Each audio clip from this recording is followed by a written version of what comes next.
Hello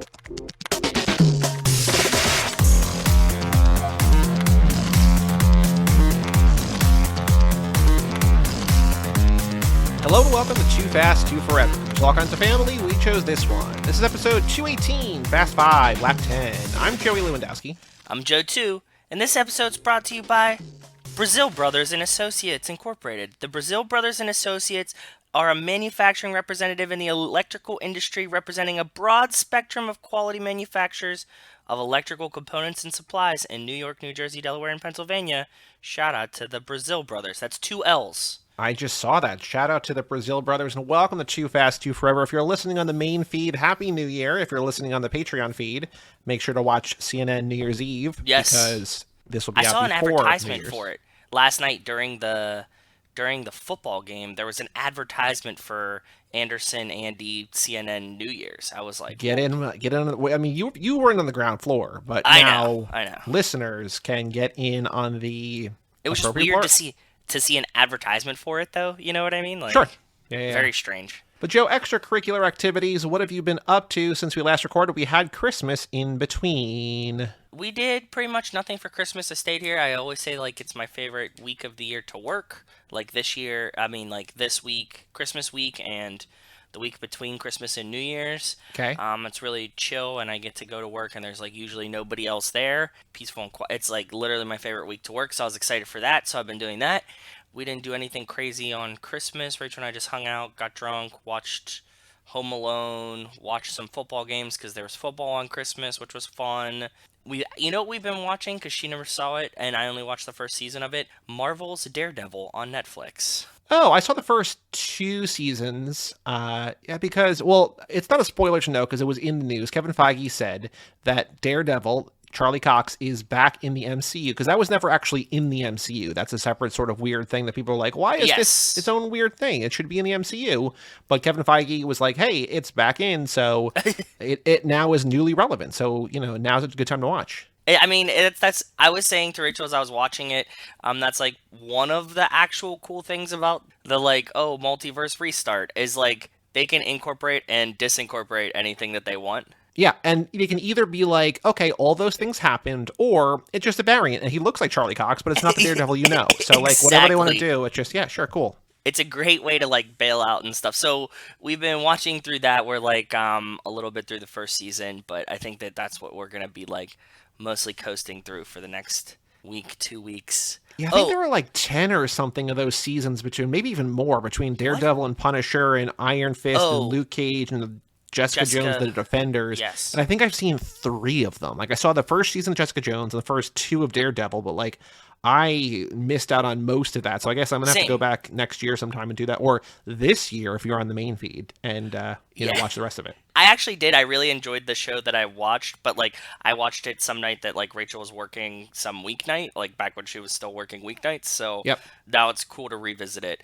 The other thing that I watched which was really cool, the Top Gear episode. Like, they do all these, like, Top Gear episodes, and they did one with French cars recently. Okay. And it was fucking hilarious. It's like James May, Hammond. Is this the thing on Prime now, or is it somewhere else? Okay. Yeah, it's on Prime. They're the guys that, like, originally... Actually, it's called the Grand Tour. Sorry, I kept calling it Top Gear. But it's Top Gear. It's the Top Gear guys with a different name, right? Yeah, okay. They just, like, quit Top Gear and then did Grand Tour, which is those 3 guys doing the same show. And, like, they even kind of laugh about it. But they did one recently with, like, French cars, and it was just, like... There's a lot of jokes about French cars. Have you ever dealt with a French car or experienced one? No, I don't think so. Well, then it might not be as funny, but if you've ever anyone else has experienced a French car before, they make all the jokes about French cars that, like, nothing fucking works. We had one when we went to Mexico. We rented a car, and it turned out to be a French car, and it had these, like, funhouse mirrors. Like, the side mirrors were, like, concave and made everything cool. But this is like a normal French car thing. Like, that's like very low on the totem pole of like goofy shit that they do. So they just like drove 3 French cars around doing, very Top Gear things, and it was hilarious. We watched that on Christmas Eve because we were hanging out with Zach. Matt was visiting, so we were watching that. Highly recommended. I do love those guys in that show, so if you haven't seen it yet, give it a watch. Cool. Anything else of note? No, that's about it. Go ahead. How about you? So my sister flew up for Christmas, so we had a low-key, quiet Christmas, which was nice because it seems like everybody else had their plans disrupted. Like, everyone is either sick or exposed to sickness or whatever. So the fact that COVID, rampant. Yeah, nothing really went wrong other than my parents' heat was on the fritz. So, but like, I keep my house cold. So like on Christmas Day when I was over there all day, it was like the same temperature as to keep my house. I'm like, this is not bad. But they got that fixed now. So that's good. I have also watched a ton of great stuff in the last week. So, okay. Did you watch the new Matrix movie? No, I haven't. We watched through one. Every time we do something like this, Rachel cannot watch the new one without rewatching all the old ones. So sure. I don't think that I ever remember fully sitting down to watch 2 and 3. I've seen 1 a bajillion times. So we watched 1 again, and I was like, okay, cool.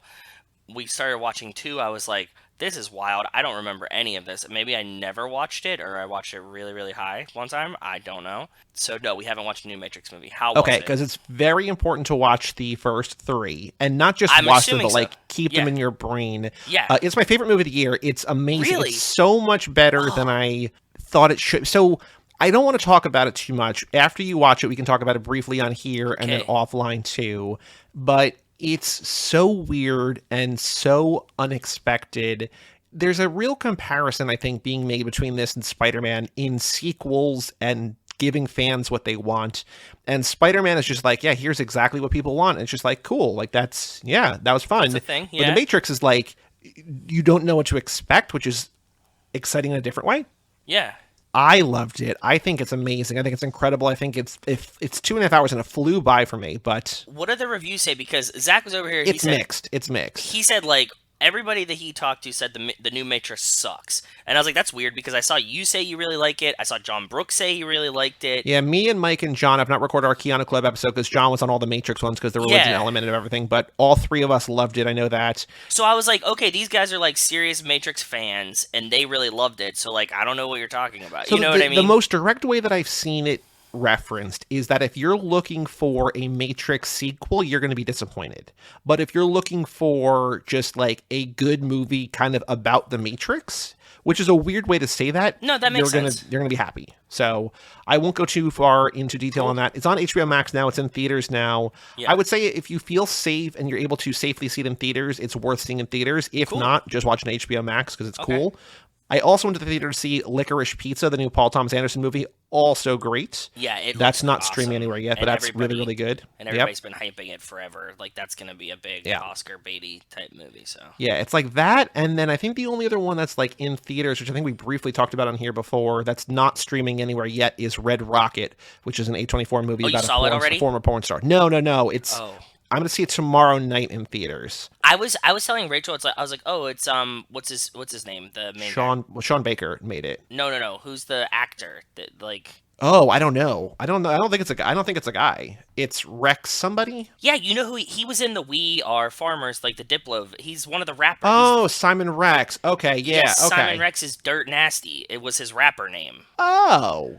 And Simon Rex. I did not know that. And did you know that Simon Rex actually did do gay porn? Like yes.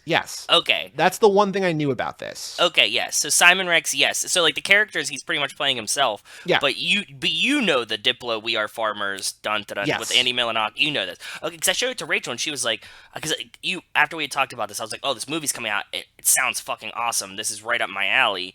And I was explaining it to her, and I was like, oh, it's Dirt Nasty from The Thing. And she was like, I've never seen this music video before. And I was like, weird, well, I know it through you. So I know, the fact that she doesn't know that is weird. That's what I was saying. I was like, how do we not, like, I've definitely made you listen to this before because I thought it was hilarious, and yeah. Right. So that was good. I also finished Squid Game, which I think we very briefly talked about. So I thought, it's not going to spoil, because it's new enough that I'm not going to spoil it, but I will say, I think even given the hype of what everybody was just like, this is the best show that's blah, blah, blah, whatever, I think the first 7 episodes were, like, even better than I was expecting. Because I think there was, like, a balancing act of me thinking that it's not going to be good because so many people loved it, but then also the reversal of like, oh, well, maybe it's actually going to be good because like I think it's going to be like one of those kind of things. Yes. But I thought the first 7 were like amazing. I don't like the way that it ended. I think it was just kind of like, that's whatever. Very fair, but the show itself, right? Beautiful. The show itself was great. The characters. And I think everything it did creatively in terms of the storytelling was like So if it was an American show, they'd be like, okay, how can we do this over 4 or 5 seasons? And they're going to slow everything down. Like, they're like, fuck it, balls to the wall. Like, we're going to do things in episode 1 and 2 that, like, would never happen in the first season otherwise. And just like, okay, this is fascinating. Because it was a mini-series. It was meant to be one season. Like, they have greenlit a second season, I know. But but the first, yes. Yeah. It's one season. It is one season. Like, because my whole thing was, is it going to be more like the Hunger Games or Catching Fire? Where for those, it's like the Hunger Games, like they just play the games, or Catching Fire, where they're playing the games was like, we got to take down the government that like set this up, right? And I'm like, oh, it's actually kind of more like the second one, but also not really. Like it's kind of both, but like it's aggressively moving the ball downfield in ways that's just like, oh, cool, okay, interesting. So very, very fascinating. I'm glad you liked that. That's cool, because I knew that you were very skeptical going into it. I did think you would enjoy it. I just thought it was a good show. I thought it was really good. Yeah, because it's one of those things where I just didn't see it when a billion people were watching it, right? Yeah, but I watched it, so that's that. Coming to the end of season 8 of Simpsons and Seinfeld, so we got a little bit more Seinfeld, and I'm going to keep going to Simpsons. Seinfeld goes season 8, or does it 9. go... It's got one more full season. Okay.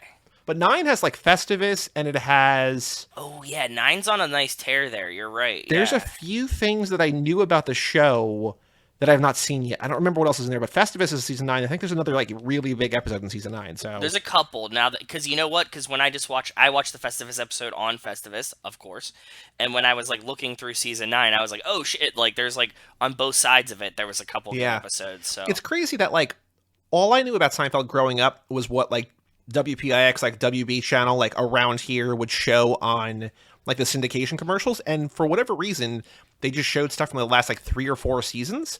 And so like Suit Nazi and Festivus and Man Hands and all those things are like later seasons. I'm like, how is this all like, I knew nothing about the first like half or 2/3. Like, it was just weird how it all sort of played out, like what they chose to promote. Well, I don't know. It like became like a sensation. Yeah. So, like, then they were advertising it as a sensation at that point. Yeah, it makes sense. Right.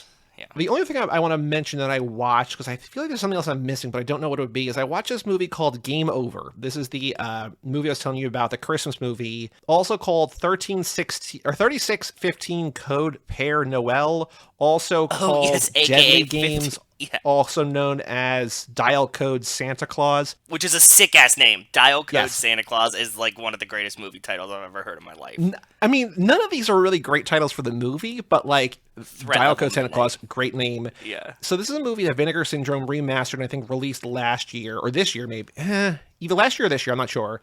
And I know that fan favorite Garrett Smith, who was on our Christmas with the Cranks episodes, loved this movie, and so I bought it. It's on Shudder. You can stream it for free on Shudder, but I was just like, I want to see, like, I'm gonna blind buy this. I'm gonna have faith. And it was amazing. It was crazy. Okay. It's so good. I think an easy way to sum it up is to say it's like Home Alone on crack, but like it's not that. Like, it's way darker than that. Okay. And like Home Alone's kind of like a comedy. This is not a comedy. This is like a home invasion thing where like a kid is like fighting off a guy. Like it's wild, but I highly recommend Dial Code Santa Claus. If you have Shudder, I think Shudder's like $5 a month. You can probably get a free trial. If you want like an outside the box, because I'm always looking for like weird Christmas movies. Yeah. This definitely does that thing. So. Also, Strange Days, reminder, because that's the best New Year's movie. Yes, if you're listening on the Patreon feed, Strange Days. Even though I don't think you can watch that anywhere. Let's see if you can. Oh yeah, I think it's never anywhere on Just Watch, right? Because I had to buy the DVD. Yeah, no, you can't watch it anywhere. I had to buy the DVD used for like $40, and you had to come. I had to let you borrow that because like it's nowhere. I'm sure it's like it exists like illegally, but like it's just I don't know who has the rights, but they're not out there. So good luck finding Strange Days. But if you can, watch it. Great New Year's Eve movie. It's the best New Year's Eve movie. We have a Patreon page, toofast2forever.com. Shout out to Cassie Wilson, Jake Freer, Ben Milliman, Nick Burris, Alex Ellen, and Justin Kleiman, Brian Rodriguez of High School Slumber Party, Haley Gerbies, West Hampton, Christian Larson, Jerry Robinson, Dan the Duke, Hayden Renato, T. Donato, Michael McGann, Lane Middleton, Lindsay Lewandowski, and Jessica Collins, a.k.a. Montez. Thank you all so much for supporting the $5 a month level or above. Oh, the other thing I want to say, I've not really played with it yet, but I bought an Oculus Quest 2 today, which I'm very excited to play around because I got a little bit of a Christmas end of the year bonus, and I was just like, what can I buy?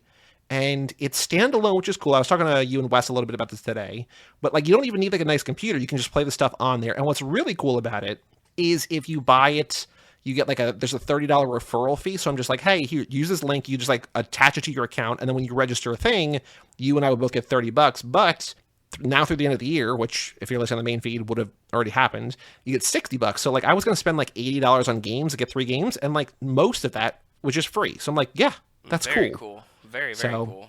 Yeah, I will report back as I play those games, but just like walking around the house, like the first thing I did was National Geographic, like I just downloaded YouTube and like there's National Geographic 360-degree videos. I'm just like, this is almost worth it. It's just like, you know, not the highest quality because it's not like a 4K screen, but, you know, because the quality of the stream or whatever, it's super cool. And I'm very excited to play the games I'm going to play after we record tonight. Get stoned and walk around.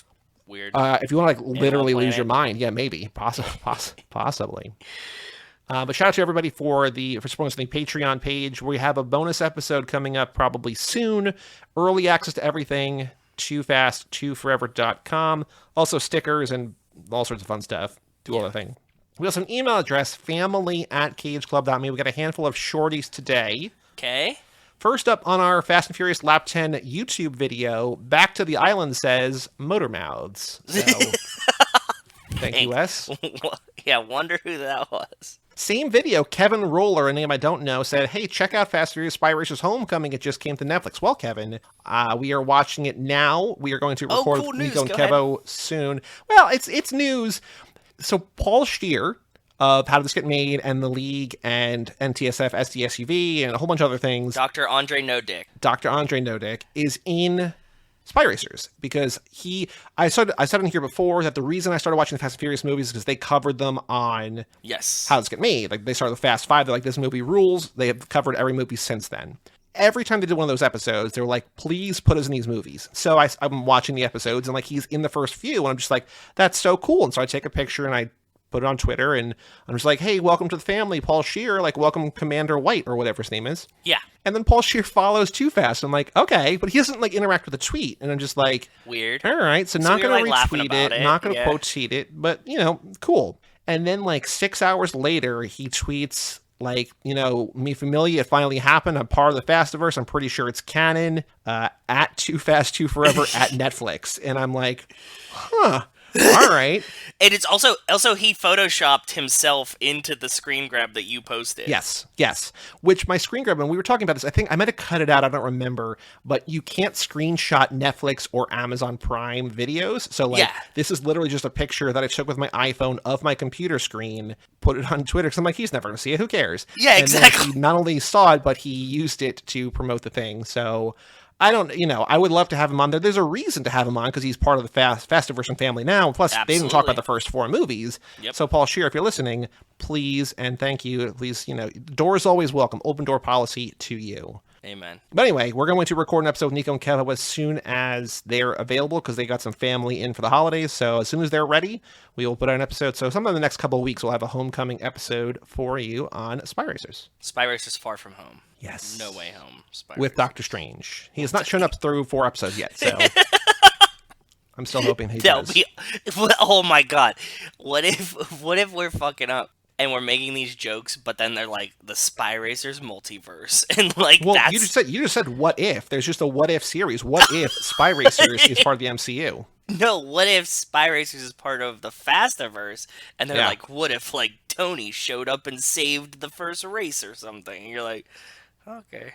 Oh, you mean like if they're just part of the same universe and like if Echo, like what if Echo was Letty? Like they do like all of these, right? It's like people were responding to Paul like, is this blonde, you know, if they have Layla in the picture with Commander White, and they're like, is this modeled after June? I'm like, come on guys, watch Spy Racers, get to know, it's Layla, she's the star of the show, come on, let's get it. I saw somebody tweet requesting that they make a live action version, and I was like, you've definitely not watched Spy Racers. Right. Yes, correct. If you're asking for that, you have no idea what's happening. Boy, oh boy, oh boy. So Homecoming, Homecoming. I was like, what? It didn't sound right, but it's right. Yes, coming soon. Jason also sent us a picture on Christmas that he got F9 for Christmas on Blu-ray, so shout out to Jason for completing his Blu-ray set. Yes. If you got any cool Fast and Furious Christmas stuff, did you get any did Rachel give you any Fast and Furious Christmas gifts or no? We don't do gifts, dude. I mean, she could still give you a Fast and Furious Christmas gift. It transcends tradition. It's family. No. And, like, her mom will still give me gifts, but I'm always like, please make them practical. So, like, last year I got, like, a can of WD-40 because I needed to, like, because my doors were squeaky in my house. So she, like, wraps shit like that for me. I'm like, this is probably, like, the best thing you could do because that's really awesome to me. So, no, I didn't get any Fast and Furious stuff. Did you? No, I did not. But every year since I've bought my house, I'm like, you know what I really want for Christmas? Not what I really want, but what I could use is just get me house shit. Get me like toilet paper and paper towels and soap and yeah, just like. That's what Rachel's mom. I got a lot of it. She'll come, like, you know, I always talk about they come to visit on Thanksgiving, and usually what she does is like when she's here on Thanksgiving and whatever like we're missing, like she'll mail to us for Christmas. So like one year, like she left and then bought us like 6 bath towels, 6 washcloths, 6, you know what I mean? Funny. Yeah, to be like, here, I know you only had like 2 extras for guests, so now here's a whole pack of them, and it's awesome. I just sent you a picture or a link on Facebook that this is our last email today from Alex Ellen in subject line, Joey, is this your house? And the links to a Reddit post where it's Whataburger Christmas tree. And someone decorated a Christmas tree with an orange tree skirt, and there's a bunch of like cups and boxes and things all the way up with instead of a star at the top, it's the Whataburger W. It's truly beautiful. It's really, really cool. I can't even hate on this. I think it's awesome. I like subversion of normal Christmas traditions. That's actually something I really enjoy. It's like I saw like a tree that was Godzilla and had like, did you see this? Maybe? I don't know. It was Godzilla, but it was made out of like tree, like pipe cleaner bullshit, right? Like fake tree shit. And then they had like a fog machine like up through it so that he would like breathe like smoke out of his mouth. And I was like, Rachel, if you got this thing, I would fucking have this in the house. That's hilarious, right? Like it's not an actual tree. So yes, this Whataburger one is awesome. I highly condone it. Even though I'm not a fan of Whataburger, it is really, really fun. Yeah, so, you know, shout out Whataburger. Yeah, and Christmas. Also, that's all the emails for today. family@cageclub.me. If you want to email in, we'll read it on the next episode. I will remind everybody, if you listen on Spotify, or just if you have Spotify, give us a 5-star rating on there just because it's new. Also, iTunes, Apple Podcasts, anywhere you can rate us, but Spotify is new. So if you've not done that yet, please give us 5 stars, please, and thank you. Joe, on the streets, news about the Fast and Furious. Anything you have seen in the last week? No, I have seen absolutely nothing. Not even the Rock news, not even Tyrese, nothing. I got 3 things. Well, actually, Tyrese just joined a movie, too, but we'll get to that next year sometime. But I thought we already talked about that, because we saw, like, the preview for it, right? No. He just joined another new movie. He's in Morbius with Jared Leto as Morbius, which is in the Spider-Man universe, I believe. That's right! Yes. That's right. That He's I knew. in that, but he just signed on to do another movie with somebody I don't know, something other, but that's... Let me find out. Hold on. Tyrese signed a 3-movie deal with Sony Pictures. Holy moly. So he's doing 3 Morbius movies. So Sony's doing the Morbius movie? So that means that they're like Spider-Man adjacent, but not MCU related. Right? Well, not necessarily. True. Fast and Furious star Tyrese Gibbs and Succession's Annabelle Dexter-Jones have joined the cast of an upcoming murder mystery. Helen's Dead sees them alongside Into the Wild's Emile Hirsch, Shameless actress Dylan Galula, and Mindhunter's Oliver Cooper. According to Deadline, the film focuses on 20-something Addie Galula, who discovers that her boyfriend Adam, Emile Hirsch, is cheating on her with her cousin Helen. So where does Tyrese come into play? Oh, he's an ex-con who might have done it. He's one of the whodunit possibilities. Oh. So shout out to Mr. Tyrese. Again, we'll watch it. Yeah, I'll definitely watch it, for sure. Jason tweeted out, or DM'd us, I think, on Twitter to say F10 production begins in January. So, that'll come out, what is it now, May of 23, but they're going to start shooting it in January of 22. So there should be some screenshots maybe from the set that we might see, like, ooh, look at this. And she's like a picture of Dom, and she's like, okay, cool, thanks.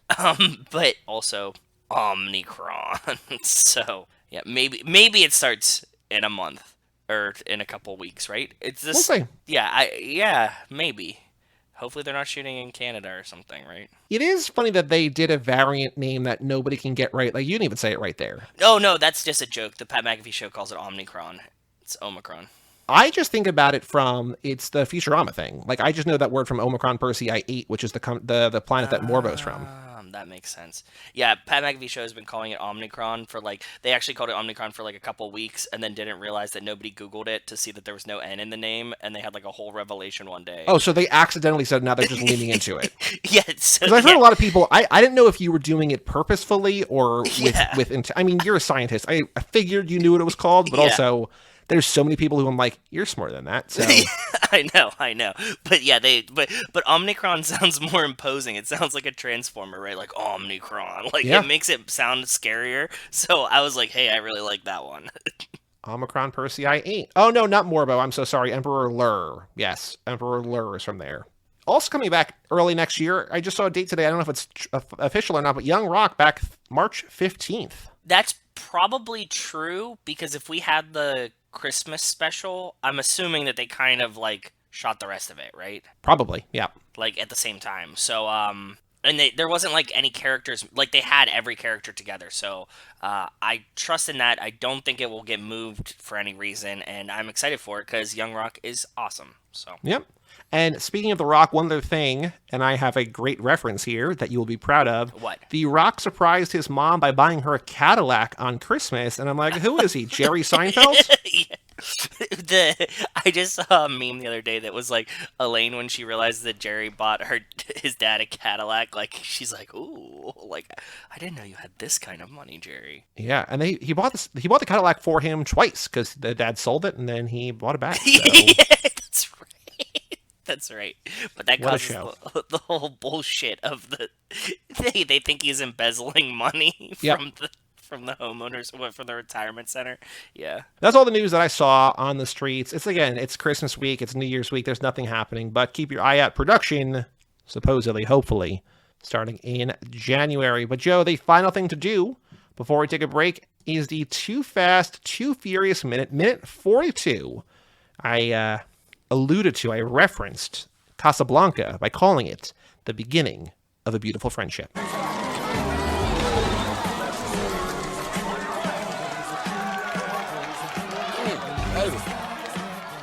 Girl, you know your boy can help you put that fire. Look at the bubble on that.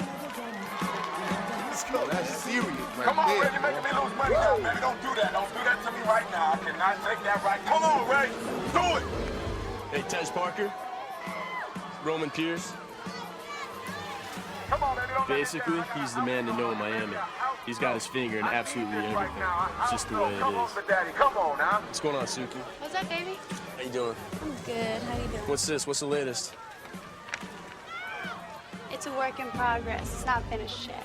That's some artistic shit. You got talent, girl. Yeah, she's good. Ray, She's the do best. a job right now. Do a job. Bring it on, Ray. Bring it on, Ray. Bring it on. Bring it on. Yeah, baby. Yeah, baby. Hurry up, hurry up, hurry up. Hurry up, everybody. That's how they do it out here, man. Every day. So in this minute, Brian brings Roman behind Tej's garage and introduces him to Tej and Suki. Roman aggressively hits on some women in bikinis and politely hits on Suki. Suki shows Brian and Roman her art, and the jet ski racer Tej is rooting for wins the race as the minute ends. So not a crazy minute. The last minute was crazy. This is a much more refined, reined in for our purposes. But what did you notice? Anything of note? Anything cool in this minute? Okay, this was a tougher minute for us because it's a lot of just talking and faces. Something I did notice is that behind Tej sitting there is a table that has 3 cups, but it also has just 1 Code Red Mountain Dew. And I'm wondering if that's Tej's Code Red Mountain Dew, and that's what he was drinking that day as he's announcing the races. You know, just a little caffeine, get him a little 2003 amped. was a big year for Code Red, man. I know, and I remember that, maybe even, it had to be before that. Yeah, it had to be way before that.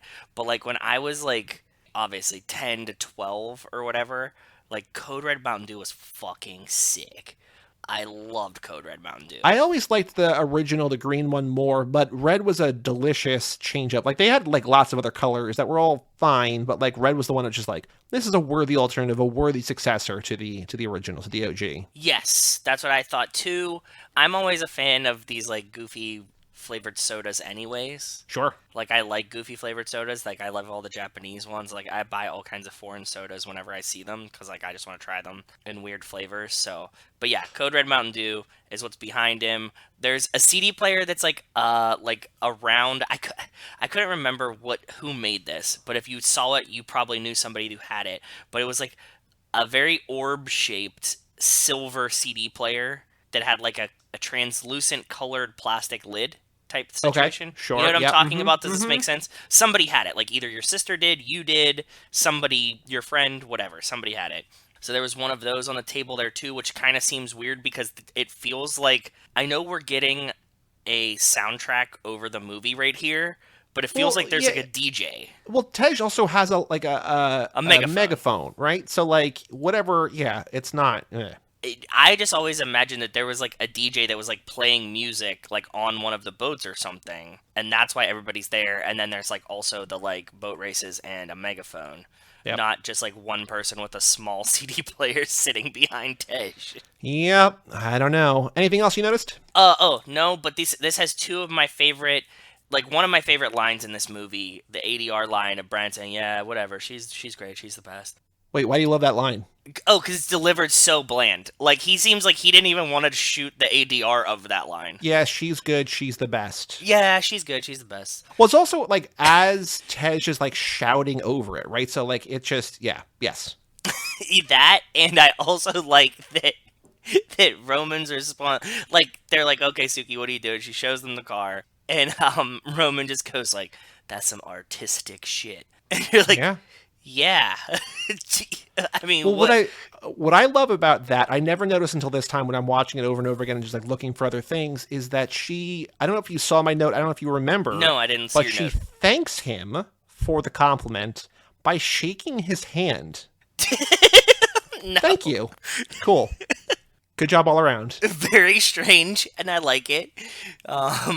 Like, I was thinking that could be a trivia question. I also have a picture in here that's going to link to an imager for Suki's car drawing, because, it's worthy of having that. She displays it upside down first, too, which is interesting. Yeah. Maybe he's like, you got talent, girl. Like, you, that artistic shit, like, you have the ability to, like, flip a piece of paper around 180 degrees, just like, ooh, look at you do that thing. Ooh. Like, that's, like, you'd be like, oh, man, that's sick. But he's like, that's some artistic shit. And you're like... Well, that's what I'm saying. He's politely hitting on her. He's trying to show himself as a different kind of caliber of man, right? Yeah. So he's exotic to her. Yeah, Barstow is exotic to her. But... So the minute here, at the beginning of A Beautiful Friendship, especially considering we're watching Fast Five, talking about Fast Five tonight, but when we have Roman and Tej reuniting at the beginning of Five, the middle of Five, or whatever, right? Just like, they're going to be friends, they're going to go to outer space together, and this is where they meet. So it's a very special, monumental moment that this is the meeting of the minds between Tej and Roman for this, like, lifelong sort of, like, when people pair off,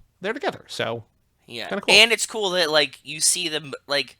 Tej is fully focused on the race. He just daps him up, and like he's not like mean or anything. He's just like, "Hey, I'm busy. Nice to meet you, bud. My boy says you're cool. Let's keep it pushing." Yeah.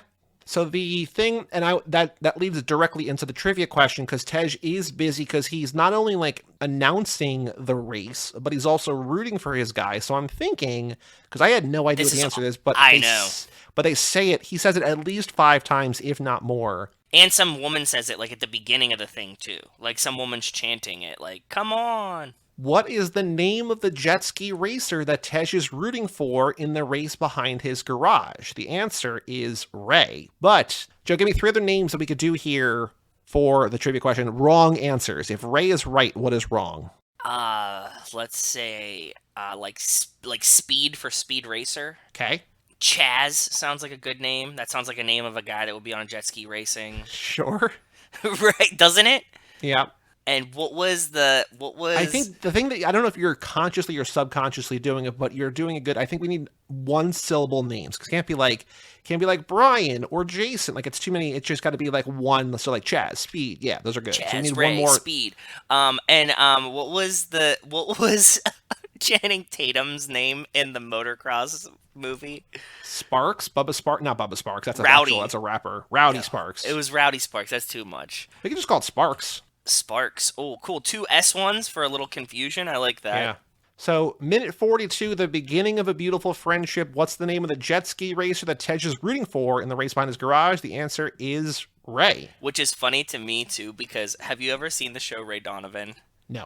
Okay, so do you know what the show is about? Have you ever heard about it? Is he a hitman? He's like a fixer. So, Okay. they have this guy, and you just call him in, and he, cleans up your messes, whatever. So he's like Newman at the end of the Muffin Tops. Yeah. He's Winston Wolfe. Yeah. So Zach really liked this show when we were watching it.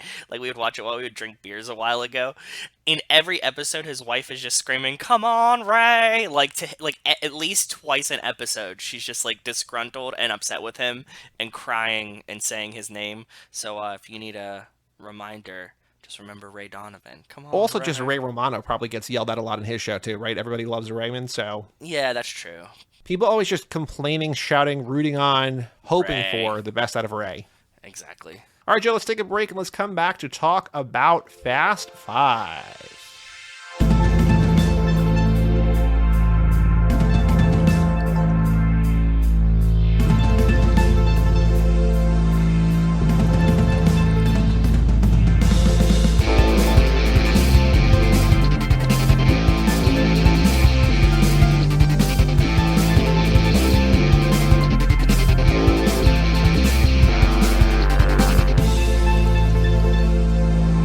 Welcome back to Too Fast, Too Forever. This is episode number 218, Fast 5. This episode is brought to you by Brazil Brothers and Associates. The firm was founded in 1951 by Bert Brazil Sr.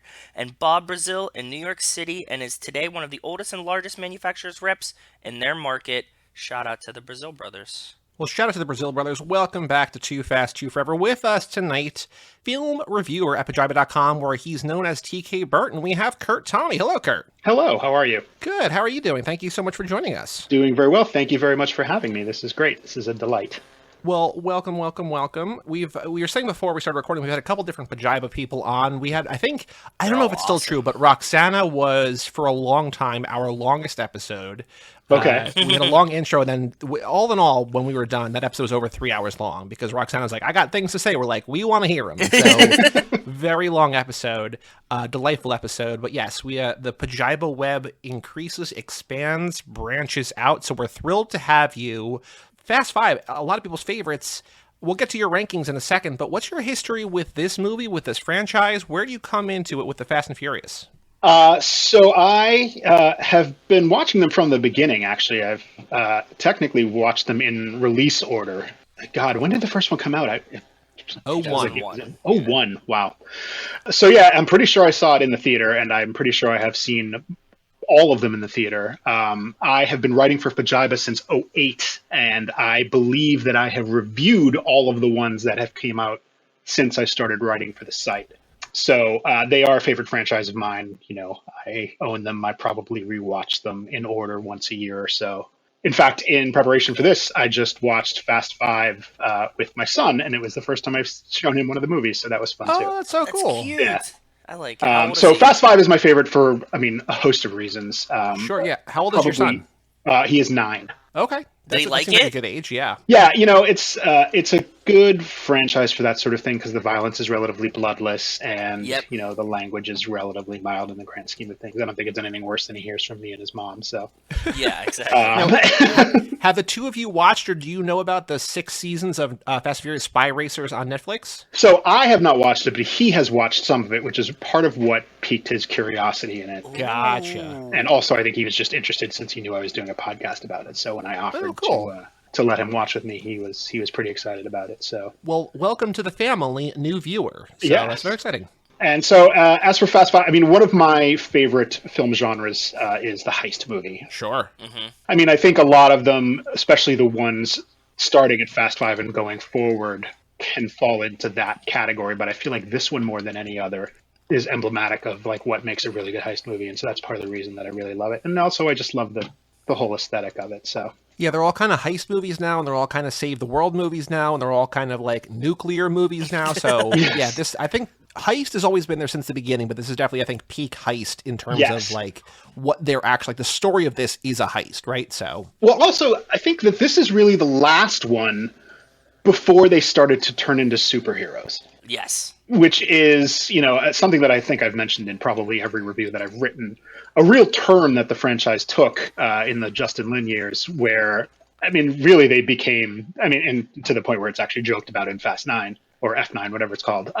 It's okay. We don't know the title either. We didn't know the title going into the movie, what it was going to be called. And I don't know that Vin Diesel knows what it's called either. And that's not a slam on him. I think it's just like, because he was tweeting about it like the week leading up and just like, that's not what we thought it was called. So, and he called it in F9, Fast 9, yeah. the Fast Saga, Fast and Furious, Right. whatever you want to call it. We know what you're talking about. But this is the last one where they actually seemed like they were regular humans and, and not, something that belongs in an actual comic book. So, and while I enjoy all of them, I think that kind of not quite invincibility makes it a little bit more appealing to me as well. Yeah, like there's stakes, right? Like there's a chance that somebody could die as opposed to, not that Yes. it was going to die maybe, but like somebody could, well actually, I mean, Vince does die, right? So Yes, Vince does that. And, Giselle dies in the subsequent one. But at the same time, they're not saving the world, I think. And that's a big part of the appeal to me, is that it's the last one where they are still basically just street racers, just caught up in events. And so that makes it a little bit more fun for me, too. So now I'm curious, because I think you've said all the right things. I think I know where you're going with this, but did you prepare your rankings? Can you rank the Fast and Furious either from favorite to least favorite or least favorite to favorite, whichever way you want to do it? I certainly can. And the question is, are you including Hobbs and Shaw? Because some people do, some people do not. We encourage it, but we understand if you do not. I am not including Hobbs and Shaw. If I were to include it, I will quite honestly say that it is my least favorite. Yeah, that's normal, yeah. Which isn't to say that I think it's a terrible movie. I just, I don't know. It didn't particularly appeal to me. Well, you're now 5 people in a row who have this in the last spot. So oh, really? We're on a terrible streak for Hobbs and Shaw. I mean, it was in the middle, and then I think as time has gone on, it's I think almost F9 sort of made it less important. It was never really super important, but F9 sort of made it seem even less important. So yeah, I mean, I think it takes that element of sort of the superheroism to the more ridiculous extremes. There's a whole other conversation that I am happy to have some other time about my frustration with the continued misuse of Idris Elba in Hollywood films, who I think is a terrific actor who is horribly misused in almost everything that he's been in since The Wire, basically, with the exception of the Western that he was just in where I thought it was fantastic. But anyway, that's a whole other thing. But I guess since we started there, going from least favorite to favorite, F9 is actually one of my least favorites, though I do enjoy it, and I just rewatched it recently. Then Fast and Furious, then Tokyo Drift, then Furious 7, Fate of the Furious, The Fast and the Furious, Too Fast, Too Furious, Fast and Furious 6, and then Fast 5.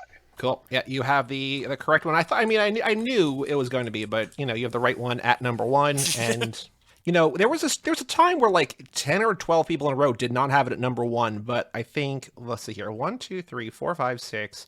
6 of our last 10 people have it at number 1. So it's getting the props it deserves. I mean, it's clearly far and away the most popular, most favorites, number 1 movie. Good job. You passed the test. Oh, thank you. I put Furious 7 somewhat low, but I really do enjoy that one and 6 as well. I feel like those 3 as a trilogy work really well, but I agree. They're kind of all over the place. And Too Fast, Too Furious is definitely, I think, the most ridiculous one. 2 is? Yes. Okay. Why? In terms of like, I don't know, there's something about it that's just so silly. So not over the top, but just like lacking believability, or yes. What? Okay. In some ways, it's like it's kind of the cheesiest one. It's kind of the sure. It's one of the ones that takes itself the least seriously, I think, also, which is partly because when it's just Paul Walker and Tyrese, there's not a lot of like real heavy lifting being done there. With all due respect to both of them. But also, I'm a huge Cole Hauser fan, which is the other reason I like Too Fast, Too Furious. Well, what did we just find out? One either Neville Dean or Taylor. No, Mark Neville Dean, who did the Crank movies with Brian Taylor. He is doing a movie coming out in 2022, which is when this episode comes out this year, starring Cole Hauser. So Cole Hauser's still around, still leading projects. So shout out to Carter Verone for leading a Mark Neville Dean movie coming out this year. It blew my mind. I'm going to bring it up every time I think about it because I'm like, I cannot believe that's happening. But cool. Shout out Carter Verone. So he's actually also in that show Yellowstone, which I personally have never seen. But Dustin, my editor, has seen and talks about it fairly regularly. And it's, from what I understand, just like the daddest of TV shows ever, which kind of makes me think I should watch it because I also love Westerns. But But he's in that. He's actually nearly unrecognizable in it. He's just this big, burly, bearded guy. Wow. Okay. Yeah, but from what I understand, he's very good at it. Now, before we talk about this movie, we have some very hard-hitting either-or questions, just to get a sense of who you are and how you see yourself. Are you ready for some of these either-or? No wrong answers, but are you Absolutely. ready for the questions? Yes. Do you consider yourself more of a Brian or a Dom? Also, you can explain or not. If you want to keep mysterious, if you want to explain your answers, it's totally up to you. There's no wrong answers. So you don't feel the need to be like, I'm Dom, and you don't get to know why or whatever. That's fine. Totally fine. Yeah. Guess I would have to say probably a Brian. Are you more of a Mia or a Letty? More of a Letty. Wow. Okay. In the first movie, this is going to be putting your memory to the test. It sounds like you've watched these movies a lot, but you still might not have heard this because it's an insane detail that we picked up on. But in the scene where Brian and Mia are doing dishes after the barbecue and Vince comes in drunk and he starts heckling Brian. Yes. And Mia says, hey, Vince, what's the name of that restaurant you want to take me to? You know, it's got the wood tables, the little red candles, the food all over the place. He goes, oh, cha-cha-cha. And she goes, yeah, you can bring me there. One of the things she describes the restaurant as having is food all over the place. So now, Kurt, if we say to you, hey, thanks so much for being a guest on the podcast. You were awesome. Let's take you out to dinner. We know this great place. It's got these candles, it's got the wood tables, it's got the food all over the place. What are you picturing in your head? Is that a good thing? Is it a bad thing? Is it something that you're excited about? Is it something you're worried about? What does the phrase food all over the place mean to you? I think it would be a good thing. Like many people, I'm a lover of food. In my head, that always just meant there was a huge sort of variety of food. Okay. And that, though it may have been a particular ethnicity to the food, there is still a lot of options and just kind of bombards you with all kinds of different things that you enjoy. So I take it as a positive. It's kind of an even split, Joe, right? Between like good and bad, like whether it's a good thing or a bad thing. But when people think it's a good thing, like that's generally, I don't know that there are many other good interpretations that aren't just like, yeah, there's a lot of options, right? So it's weird. It's weird. No matter what, it's a weird thing. Going too fast. Are you more of a Tej or a Roman? Probably more of a Tej. I don't know where you live, so this might actually impact. Where are you based? I live just outside of Boston. Does not impact this one way or the other. Are you more a fan of In-N-Out or Whataburger, or have you never had either? I believe In-N-Out is the only one that I've had. Would you consider yourself more fast or furious? Furious. Now, we're gonna pull a job, you, me, and Joe, and we're successful, and we steal $30 million. We divvied up three ways, and we say we're gonna go celebrate. We're gonna go to Atlantic City. We're gonna go to Rio. We're gonna go to Monte Carlo. Wherever we're gonna go, and we're going to the roulette table, just like they do at the end of this movie. Are you putting your money on red or are you putting your money on black? Black. Why? Any reason? This is the only question I asked the clarification for, because there's one very popular answer. But I'm just curious. I'm sure one of the very popular answers is because of the line from the Wesley Snipes movie. Yes. Which is definitely something that factored into my decision making. But also, ethnically, I am part black, and that's what popped into my head. So cool. Okay. Like, coin flip, I would say, like, tails never fails. Like, I don't have a reason for that. I just always pick tails because that's just what I do. Yeah. I don't have an answer to this other than the Wesley Snipes thing. So just, black, sure. Yep. Cool. So now on that job, Kurt, were you a racer or were you a designer? Were you out in the field helping us get it done? Or were you just like Ned in the Spider-Man movies? Are you the man in the chair? Are you a racer out in the field doing it or a designer helping us from HQ? I think I am probably more of a designer out in HQ. Are you more a fan of American Muscle or import cars? American Muscle, I think, actually. All right. Cool. Is the word oil one syllable or two? Two. Thank you. Are you more a fan of Corona or Belgian ale? Corona. Now, we all put the money on the roulette table. It comes up green. We're out of money. We're like, shit, we got to go do another job. So me and Joe go, and we're like, Kurt, we need you to come out here. We need to go in this other room, lift a car, do some things, who knows what. We need you to shine bright like Kurt Tommy does. We need you to sing a song, karaoke style, to distract a room. What song are you singing to distract a room full of people? Wow. Because at the end of 7, Roman does the happy birthday thing. Again, no wrong answer. We've never had a duplicate. One of these times, Joe, I think we're going to get a duplicate. I don't know if that's today. I don't know when that's going to be. So many songs to choose from. Karaoke go-tos. Karaoke, a cappella, just like a song you know, a song you can belt out, a song you can be like, this is obnoxious enough or good enough or distracting enough that Joe and Joey can get stuff done in the other room. Okay, so I have kind of a weird entry for this. Okay. And I think it would probably be the song Stare Too Long by Corrosion of Conformity. Okay, I don't know that song. Bands. I'm a big metalhead, and that is one of their few songs that is actually somewhat melodic and not just a screaming guitar fest. But it's a great song. I highly recommend looking it up. Well, once again, a new song to add to the playlist, so no duplicates yet, so cool. Joey's compiled all of them into one Spotify playlist, by the way. Yeah, I haven't updated in a while. I need to update that, but yeah, we have 39, I think, songs. Pretty solid playlist. I mean, it's an insane playlist. It's not good. It's all I was going to say it must be a fascinating playlist. I would love to hear it. Yeah, I will have to send you a link to it afterwards. Okay, so now also in the 7th movie, Roman is around the table with everybody else in the family, and he's talking about all the work that he's done, right? Like, he's like, I took that plane out the sky of a bow. And Brian says, Roman, the only thing I've ever seen you take down is no knees, Denise. And he goes, really, Brian, you can do that right now? We don't know what this means. But if you hear someone described as having no knees, what does that mean to you? Is that a good thing? Is it a bad thing? Is that, exciting thing, a worrying thing? No knees blank, no knees, Denise. What does that mean to you? I mean, first thought, best thought. You can do whatever, anything you want to say. I mean, obviously, and I'm sure this is not an uncommon response. My first reaction to that was always it is somehow related to the Oral Sex Act. Of course, that was my assumption. But so to follow that train of thought for a second, I think you have another answer too. Does that mean that she doesn't do it, or does it too much? Because it could go either way. I think it probably means that. Well, first of all, in the interest of full disclosure, I don't know that there is such a thing as she does it too much. I'm not here to judge her personal life, but I do think that it means that she does it frequently. Yeah, because we've heard both takes, like, on every possible which answer of this. So now, knowing you're safe either way, as a thrill, as a burst of adrenaline, would you rather drive a car into a plane as it's taking off, like they do at the end of 6, or out of a plane with a GPS-guided parachute like they do in 7? So you're going to be safe either way. You have to just drive onto or out of a plane. Which of those thrills is more your speed? Probably into the plane. Joey, what do you think Chev Chelios would have picked? He's going to just jump out of a plane, no car. Parachute. Yeah. No car, no parachute. That's right. That's absolutely the right answer. You're right. I do wonder, do we ever find out how in Fate of the Furious, when Cypher gets out of the plane, right, and Deckard has baby Brian, she takes the only parachute. Does he land the plane? I'm guessing so. Because he and Owen Shaw are both in the plane, right? Because they... Right. I guess that's sort of the assumption, is that they would have to.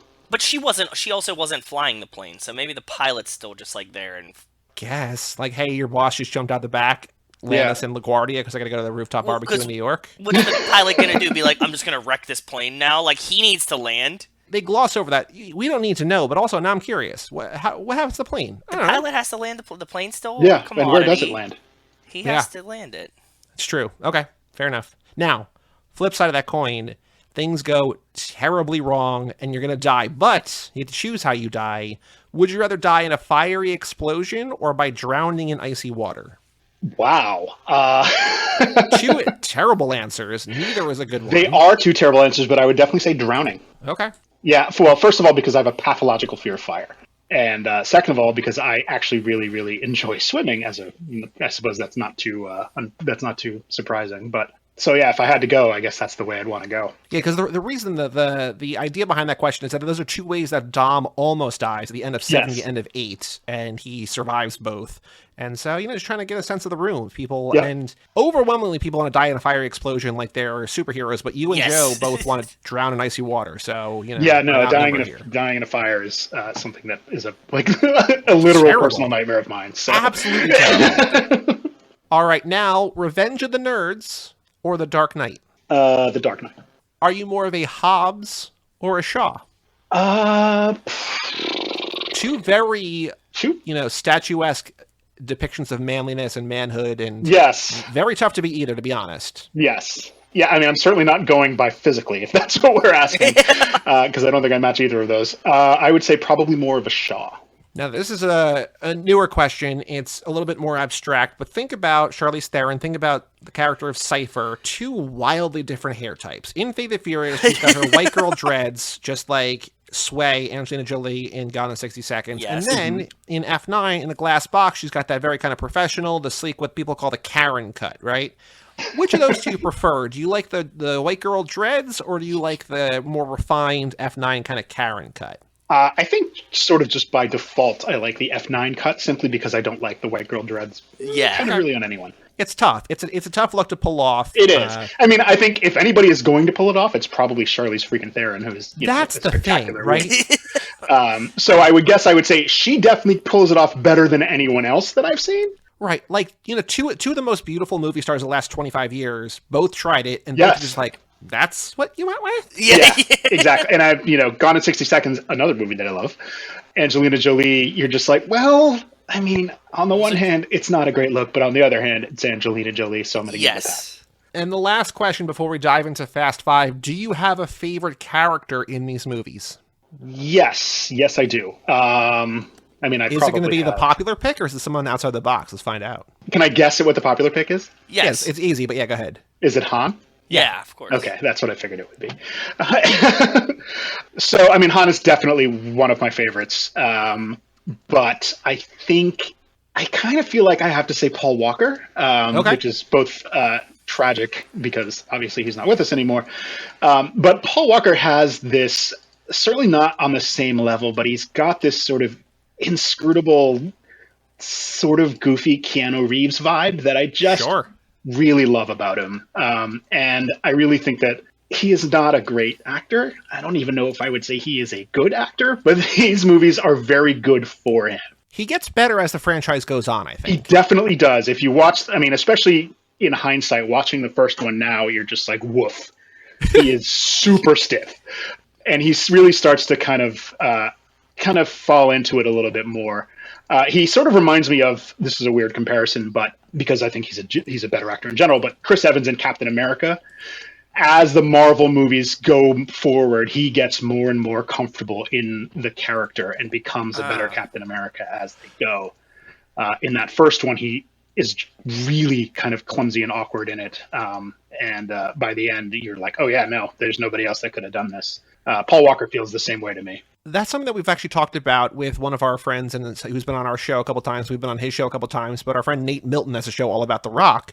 And we talked about how, like, in this movie, like, Hobbs, like, The Rock as Hobbs is good, but he's not the charming kind of the more well-rounded character that he'll become. Like, here he's just kind of like a by-the-book government man. So I think there's something to that. Like, whether you're Chris Evans or Paul Walker or The Rock or anybody, if you're going to play a character 5 or 6 times, right? Yeah, like, settling into your character for sure helps. Yeah, I mean, I think also The Rock is...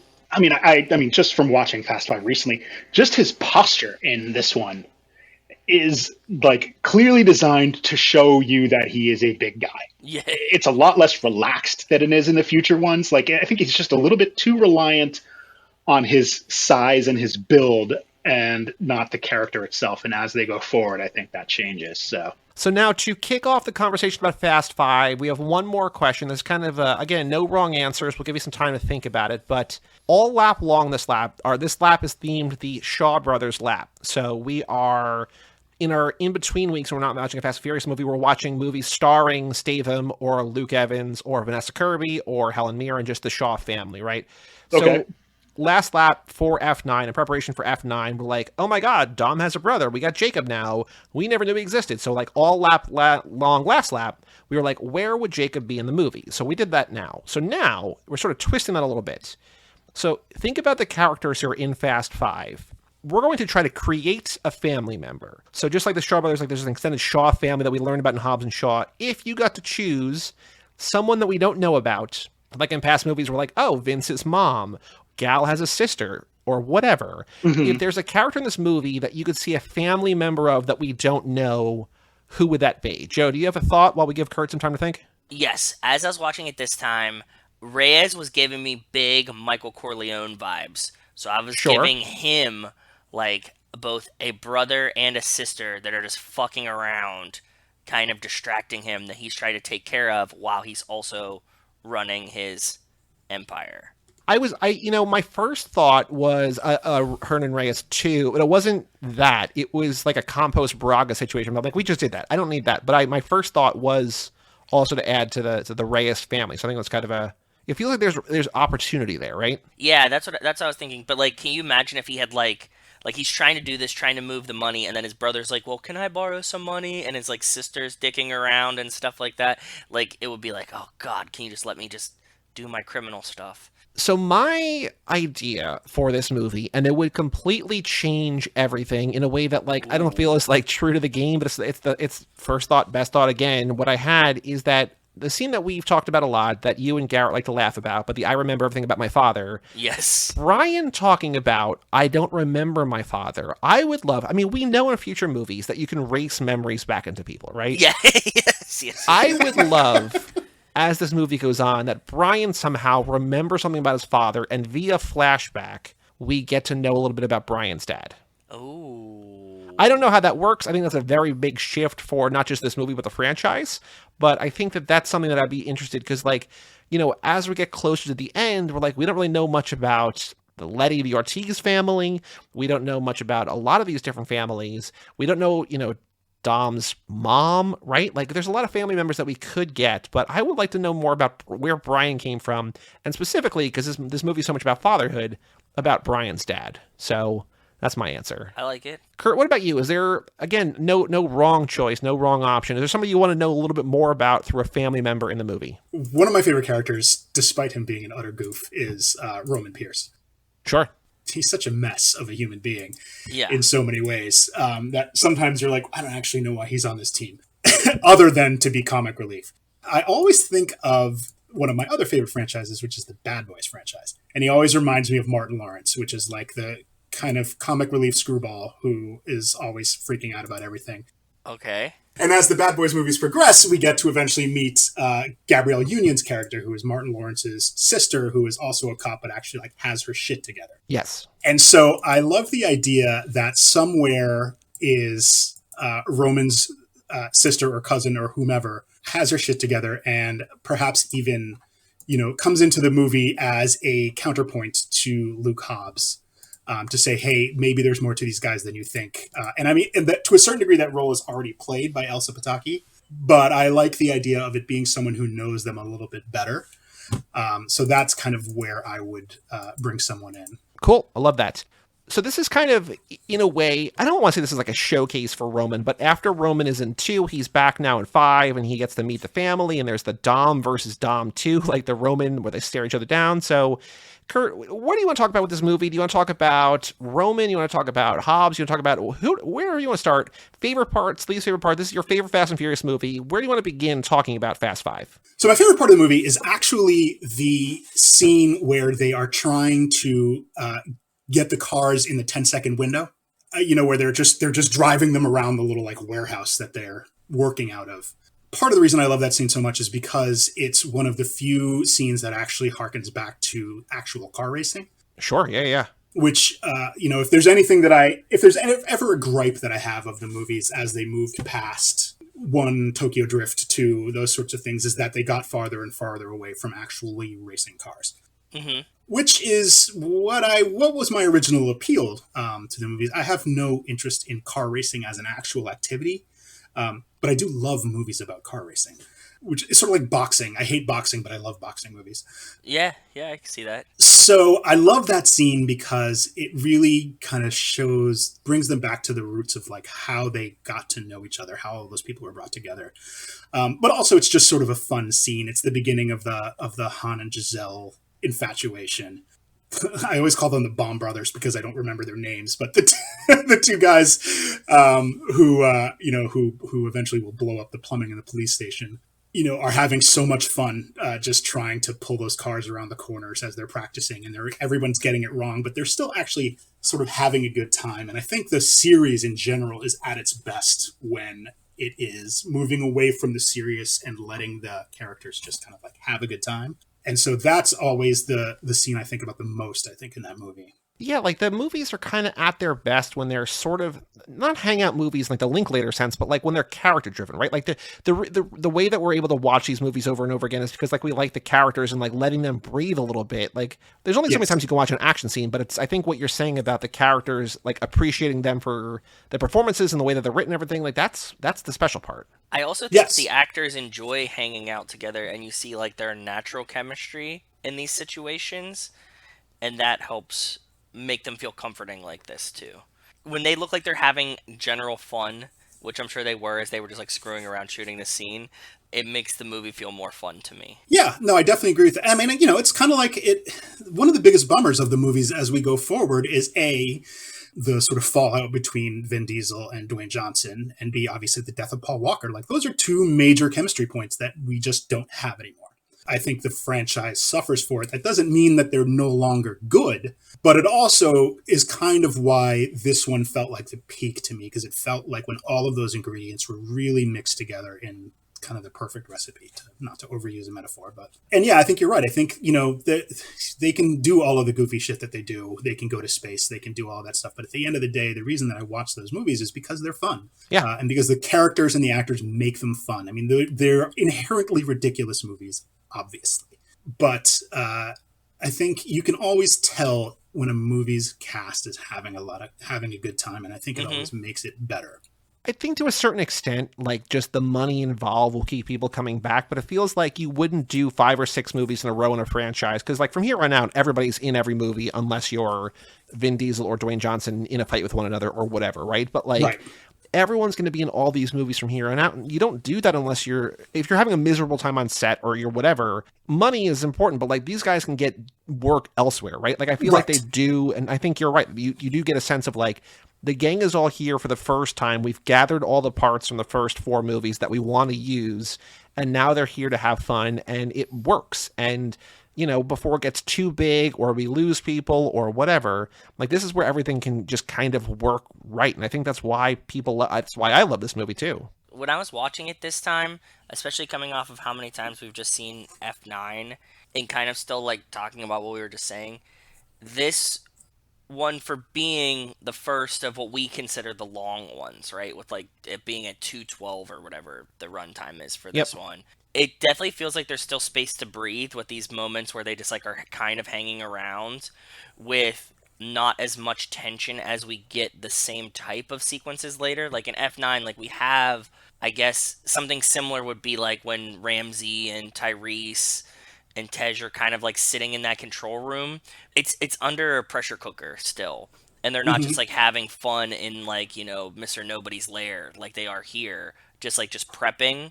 Like there's under some kind of like time constraint. So like the breathability in the middle of this one, although it is one of the longer ones, makes it actually feel shorter to me. Like when I was watching it today, I was like, oh, like there's like, you know, some parts that are just fun. And then there's some action sequences and stuff like that. And it just feels much softer, like in that way, in a weird way. We just came off F9 where like every scene is like high stakes, save the world under time, and this is like, oh, you could just drive the car around a couple times. We're trying to practice. Yes, F9 is actually a little exhausting, and I don't mean that in the sense that like, oh god, it's exhausting, but also it's just pacing is important, and it doesn't really give you a lot of time to like let the characters or the story breathe at all. Sometimes I wish that they would just kind of take a break and, you know, get a cup of coffee or something, which is something that Fast Five does quite well, I think. So I think this goes back to what you were saying at the beginning. Like they're not saving the world in this movie. So what Joe's saying too, it's like every scene doesn't have to have high stakes because like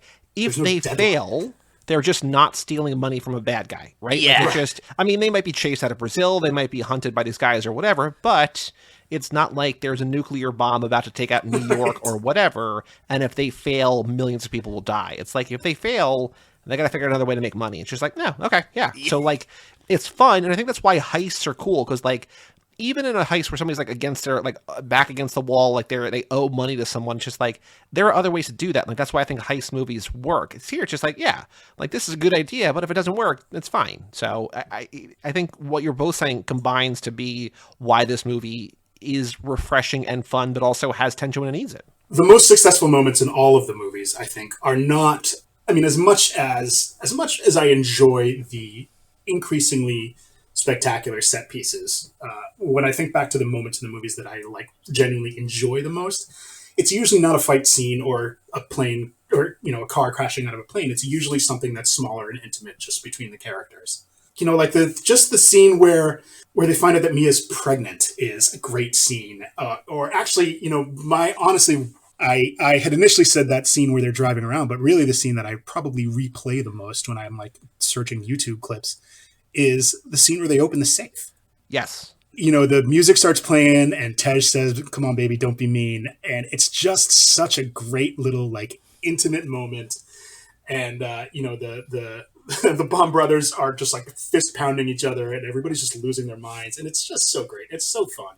It's such a like satisfying payoff. I actually, you know, everything that comes after that, where you just see what they're doing with their money. Like, I honestly didn't really care about any of that other than the Han and Giselle scene, which I thought was great, of the two of them just driving, you know, down the Autobahn or wherever they were.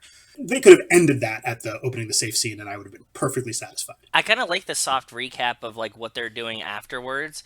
It's like a nice like come down for like opening the safe and the excitement, and then you just like ride that out. But yeah, you don't need it. You could just have like opened the safe and been like, Donza Kuduro, we'll run the fucking credits. Like, we're good there. Yeah. Yeah, absolutely. You mentioned before the pregnancy scene. There's two things I noticed this time that I never noticed before. That tell me. You know, in the first scene, we mentioned this in the either or, is that Vince is always trying to cockblock Brian and Mia a little bit, but he unintentionally, unknowingly does it here because Mia. We've talked about this before, but it struck me here that like how similar it is to like the way what he was actively trying to do in the first movie. But Mia's going to tell Brian, "Hey, I got something to tell you. I'm pregnant," and Vince comes in and just starts making noise in the garage before things go wrong. It's just like. He didn't know that he, like, you know, broke up another moment between those two where he was trying to do that 4 movies ago, and here he's just accidentally. Yeah. But then, after she actually tells him and Dom at the same time, and they do that, like, group hug and whatever, they're hugging, and Brian slaps the back of Dom's head. Paul Walker slaps the back of Vin Diesel's head, and, like lovingly, but, like, Vin glares, and I'm like, I wonder if he was expecting that, because it's a glare, like, not like a loving, like, you're going to be a dad, you're like... Because there's sometimes in this movie where it's like a little bit of tough love, right? It's just like, you know, you're going to be a good father, but you got to be a good father, whatever, right? This is not that. This is like, did you just slap my head? And then the scene ends. And I'm just like, interesting. Okay. I wonder if that was planned or not. This is funny because this time when I was watching it, there's a scene where Tyrese comes back in after like planting the remote control car in the evidence locker, okay? And he comes back and he's like, I should have been the cop. And Brian does the same thing to Tyrese that I noticed this time. And Tyrese seems like he's okay with it, but he's like not happy about it. So I wonder if like Paul Walker just was in a bald head slapping mood, you know? Like he's done it twice now in this movie. I love it. I noticed one and you noticed one, and I was like, that's kind of like a weird, like as he did it, I was like, does anybody really like smack like another bald man's head like that? Like I'll be like, this is kind of threatening. Like I don't like that. Please don't touch my head ever again like that. It's also like, you know, the best well, I guess Han has better hair than Paul Walker, but Paul Walker's got, you know, pretty good hair and just like showing off like, hey man, look what I got that you don't got. Yes, that's what I mean. You're like hard flexing on it. Like what is it? Because he only does it to the bald guys. Yeah. You know, the other thing that I'm always struck by with Vin Diesel is that if he isn't actively smiling, you don't know if he's happy or not. I feel like he's not always great at conveying emotion other than like brooding or angry. Like, you know, in his positive moments, like he needs to actually tilt his mouth upwards. Otherwise you're just like, I don't know, he could still be pissed. I really can't tell. And I think that plays into that scene a little bit more. Like Paul Walker slaps him on the back of the head and you're just like, I think he might actually be really mad about that. I think he's always just brooding though. Like I think that's I mean, it's kind of a shtick, but that's what I'm saying. Like it's kind of like the Vin shtick that you just have to be constantly brooding. I mean, he does. You credit him, but he does that well, right? Like it's like if he didn't brood well, it's like just do the thing you do. It's just like, oh yeah, okay, like the smolder or whatever. Just like you got things going on inside you. We don't know if they're good things, if they're angry things, if they're scared things, if they're happy things, but just to the world, you're just that's it. But that also ties into why Dwayne Johnson is a more enjoyable character in the subsequent movies, is because we have one of those guys already and we didn't need a second one. And Fast 5 was just Dwayne Johnson kind of just being Vin Diesel light to a certain degree. Yeah. Like the same kind of humorless, very, very serious, tough guy who, is very sort of mission focused and cares about his teammates. And, like there wasn't much more to it than that. And it's kind of like, all right, of course, and they're both, super buff, bald dudes. I feel like we just created mirror images, which I think is what they meant to do, but we didn't really need to keep doing it. And so once Johnson kind of relaxed into his role a little bit more, I feel like it worked better for the franchise. If he had just kept up that persona, it would have just been like, okay, so it's Dom 1 and Dom 2. Yeah. Would The Rock have been a better or worse character in this franchise if he started out as the Hobbs that we get near the end and was goofy, or do we need him to mirror and smolder Vin in this one for that full arc to happen? I think we need him to be overly serious so that they can kind of, crack the egg open a little bit and see what's inside. And I mean, there's as far as these movies are concerned anyway, there's a lot going on there. Like, you meet his daughter in the subsequent movies, and he definitely lightens up more and becomes a lot more personable. And I think that there's a real evolution there.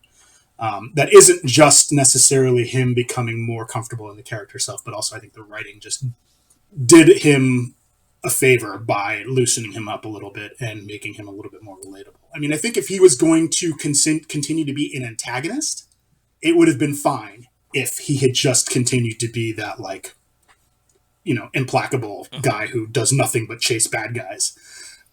But once they made the decision to, like, actually make him someone who is part of the team, albeit in a slightly different fashion, they had to do something else with him. They couldn't just keep him on that page. Yeah, and I do want, I've been thinking about it as we've been having this conversation. I do want to, like, Vin Diesel is brooding as Dom, but he is right to be brooding because in the first movie, like, think about the journey he's had. Yeah. So in the first movie, he is underwater with the mortgage. He's got the business is not doing well, whatever. And he's like, he's just trying to get by. He's stealing because he has to. And then he literally flees the country because he's wanted for crimes, right? Mm-hmm. Then he comes back and is again trying to evade the law and trying to get vengeance for someone who he thinks killed his girlfriend, killed his wife, right? Like, we know that by this point that they were married. He's like, okay, so someone killed my wife.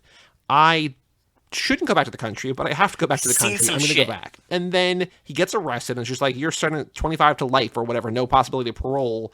And then he gets busted out. So, like, he's a criminal, but he's seen some shit. He's been dealt a pretty tough hand. So, like, brooding is like, I know a lot of people, I know that we're not, but I know a lot of people like to give Vin Diesel shit for his acting, but, like, it's kind of the right speed, the right setting for Dom, because it's like, yeah, like, I would be kind of, like, hesitant at best, too. Like, you're not a happy guy when, like, all of this happened to you in the last, like, couple of years, right? Like, well, and there's also something to be said. First of all, I think that the death of Letty is actually downplayed more than it should be in Fast Five. Like, there's the scene where Vince says, "What about Letty, Vince? What about Letty? What about Letty, Dom? What about Letty?" But other than that, she doesn't play a huge part in this, which I feel like for someone like him, her death would be a little bit more of a thing that comes up. But the other thing is, I think, I don't know, and maybe it's just sort of my own personal headcanon, but I think that there's a certain amount of recklessness to Dom in this one, where he just doesn't give a shit how bad things get. He's going to keep going after Reyes and his money and all of that stuff, regardless of how, it's funny. I was watching this, I watched this with my son, and he made the very astute point for a 9-year-old, which is that they spent half a movie making a plan that fell apart and they never got to execute the plan. I mean, the majority of Fast Five is planning for something that they never actually do. But I also think that like doggedness and that recklessness is part of Dom just not giving a shit about anything anymore because of the loss of Letty, and he just doesn't know how to cope. And so he just needs something to focus on. And like I said, that might just be me imagining things in my head, but that's always how I kind of pictured it, is it's sort of like his coping mechanism was just relentlessly going after a goal because he doesn't care anymore. Yeah, and I think that there is the stuff with Elena where, like, they have that one scene where it's like, I know you because you're the same as me. But again, I think you're right. Like, that's not really played up to the level it should be too. And, like, I think it weighs on him, but I almost wonder, like, if this was a different genre, if this was not an action movie, I think we would probably get more of that. But they're like, people don't want to see that. Like, they want to, they want a popcorn movie. But it's interesting that he doesn't, all of the conversations about Letty, none of them happen with those that are closest to him. Right. Which is odd. And I mean, maybe that's ties into him, like, sort of playing things close to the vest in the character of Dom. But I don't feel like that's true. No, I think it's just, like, because he's such an imposing person, like, just his character himself, that, like, everybody else is like, look, we're just going to tiptoe around this. If he wants to tell us, he'll tell us. Right. If not, we're just, like, not bringing it up. Because, like, that's just bad shit just to talk let about. It be. Yeah. I don't want to light that flame, so. That's what I always perceived it as, is they're just like, let him grieve on his own terms, and, like, if he needs us, we're here, but, like, if not, we're not doing anything about it. I also feel like that's just, emblematic of the entire franchise, like, underplaying. They never know what to do with Mia. And I feel like that's definitely the type of thing that Mia should be. Now, there should be a Dom-Mia scene, maybe a Dom-Brian scene, but probably a Dom-Mia scene, like a brother-sister, man-woman kind of thing, where, like, even if they just say what you say, Joe, like, just, I'm here if you need me, but I don't want to get in your way or whatever. Like, there's an opportunity for Mia to be the caring sister, the den mother, whatever, and they're like, yeah, I don't know, Mia on the phone talking to Brian, navigate it? Yeah, that's enough. Like, no, what are we doing? Well, yeah, I mean, in this one, Mia is essentially the woman in the chair. Like, she's the... Yes, correct. That's pretty much her sole role. I mean, one of the great things about F9 is it actually gave her a chance to, like, flex muscle a little bit. The passing of Paul Walker enabled them to be like, oh, no, he's the one that stays home with the kids. Which, first of all, I think is amazing. I love that, like, gender flipping that they turned that into. The circumstances that led to it obviously are awful and tragic, but I do like that they kept Mia in the scene, in the franchise, and that's how they chose to address that, is that, like, Paul's the one that stays home with the kids now. Jordana Brewster is arguably one of the better actors in that franchise. Yeah. Throughout it has been given very little to do. It was nice to see her doing more than just, kind of quarterbacking. One thing I noticed, not to change the subject drastically, I just don't want to talk about Mia too much because I'm going to get bummed out if we just think about the missed opportunities of Mia, but one thing that made me laugh out loud in this time was there's a scene where Hobbs and Elena are talking, and Elena's, like, looking through her file book, and she's like, it doesn't make sense. He goes, yeah, here's what makes sense. And he takes the file, he just throws it. Throws it aside. And I don't know if I've ever noticed that before or just somehow forgot it, but that made me laugh out loud. Like, here's what I have to think about that. He just throws it away, like the papers go everywhere, and she's just like, there's, like, a weird reaction. She's just like somebody's got to clean it up, man. Like, she's just like, come on, like, what are we doing here, guy? Like, I get the metaphor, thank you, but also, why did you do that? Well, and that sort of ties into everyone around Luke Hobbs just having to deal with being around Luke Hobbs. Yeah. Like the scene where he tells them to put the car back together, and the one guy's like, that's going to take a while. And he's like, well, you better get started then. And it's just like, everyone's just sort of exasperated by how, like, sort of demanding he is. Well, I think also those guys, I think we've talked about this before, they should be embarrassed because, like, they spent, like, hey, boss, like, we took the whole thing apart, blah, blah, blah. And he's like, he looks there for 15 seconds. He's like, yeah, it's the radio. And they're like, right. Yeah, I guess you're right. Like, they're just not good, right? So, yeah, like, that scene is stupid because, like, those guys should have figured that out. Also, while we're on the topic of Hobbs, the last new thing that I noticed, and I want to hear more from you, is that he says he's asking people where to look for all the different things, all this different stuff, wherever, look here, check everything short of the space shuttle. And I'm like, Hobbs, you got to look at the space shuttle. If you're looking for Roman and Tesh, you got to look up, because not before too long, they're going to be up there. Like, so. In retrospect, watching it again, that felt like a sort of delightful little bit of foreshadowing. And then, of course, there's so many things about Hobbs that, in many ways, he is the silliest thing about this movie. In no small part due to the fact that nobody sweats as much as he does in this movie. So it wet is the whole Top time. Gun level sweating. Like, I don't know if you've seen Top Gun recently, but everybody is just drenched in sweat through the whole movie. And that's what it always made me think of, is just like, God, why is he so damp all the time? Yeah, well, he does two things. One is he sweats too much, and two is he's always really close to people when he's talking to them. Like, really close. The majority of his one-on-one dialogue is within 6 inches, it feels like. The thing that gets me about the wetness is him juxtaposed next to everyone else who does not look as wet. Like, if everyone was this wet, you'd be like, oh, like, it's really hot, they're in Brazil. But it's just him. Frequently, especially in movies, bald guys tend to be shown as sweating more. But when he is next to Vin Diesel is dry as a bone. Yeah. And Hobbs, it's just pouring down. Like, it's dripping out of his beard. Like, his beard is wicking it off of his face. And I just don't understand, like, either the Rock is a naturally very sweaty man. No, not this bad. Or that was a conscious directorial decision, in which case I have questions. Well, I think just the thunderwear is non-absorbent, so that's the answer. Joe, before we go back to Kurt, anything else that you noticed this time around that you have not said yet? No, I stuck mine in. Then, Kurt, what else about this movie? Things you love, things you hate, anything that we have not covered that you want to talk about, other notes you took, other things that stood out to you, things that stood out to your son, other thoughts about Fast Five? I will say that my son had a blast, which I was very happy to report. Cool, very cool. You know, we talked about the length of it earlier, and you are correct. It is a long movie that, I mean, we watched the quote-unquote director's cut. I actually don't even know what the difference is. It's like a minute longer. It's very short. But there was never a point where he was not fascinated. And then the final chase scene with the safe was, I mean, he was rolling on the ground in my TV room, like just enjoying himself way too much. And that sequence, that's dragging the safe long sequence, is one of my favorite chase scenes in the entire franchise. I also love that they were able to slip in a barbecue despite the fact that they spend their entire time in a warehouse. Sure, yep. Important. An indoor barbecue, which was interesting. I was always a little bummed out by the fact that they just kind of demolished Hobbs' team, because I really liked those guys, and it would have been fun to see them continue into further installments. That's the only time in the movie where I felt like the violence was a little bit excessive, was that, like, just gunning everyone down scene. And that's not usually something that bothers me in movies, but these movies have always made a point of being action-oriented, but not necessarily violent in the sense that, like, you see huge swaths of people die. This is definitely one of the ones where a lot of people die, like, all the time. And then I think my final observation, my day job is as a property manager. So I spend a lot of time dealing with insurance. And the final scene, I mean, all of these movies, I'm always just like, that is an immense amount of property damage. Oh, sure, it's just absolutely. Fucking spectacular amount of property damage. That final scene, they destroy half of Rio, and, like, nobody bats an eye about it. And yes, they go on and they save the world, but, like, at some point, somebody has to be like, you guys have literally cost billions of dollars in damage and have never taken any responsibility for it. And I understand it's a movie, but I always think about, I mean, even my kid was just like, they just basically blew up a city with a safe. I don't even... Yeah.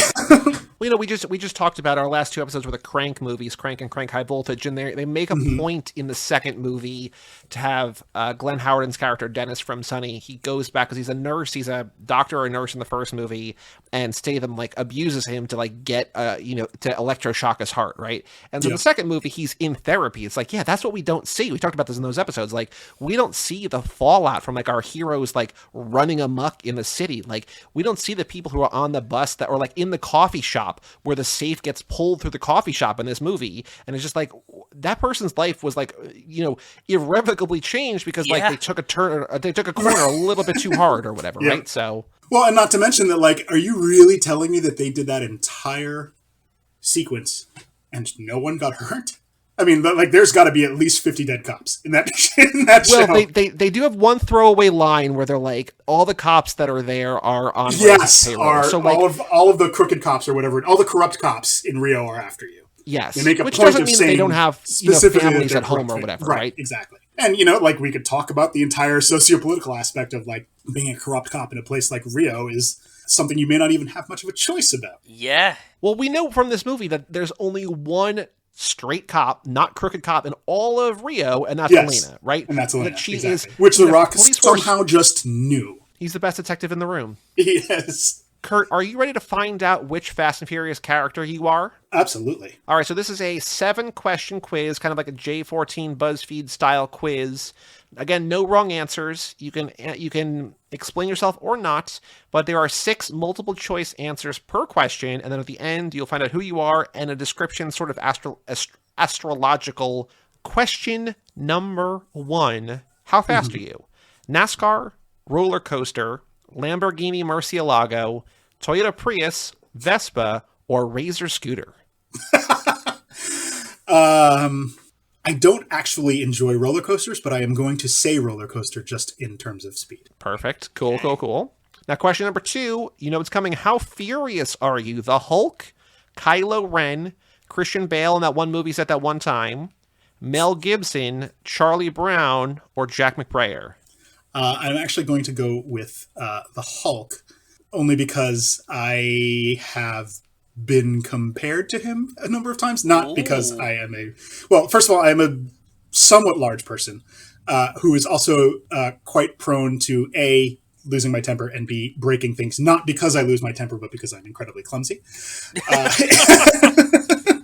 So it's not like I get mad and smash things. I get mad and then smash things, and those are two separate paths. So the Hulk jokes have been thrown my way quite frequently, so that's what I'm going to go with. Kurt Smash. All right, question number 3. We're having a barbecue. How are you helping?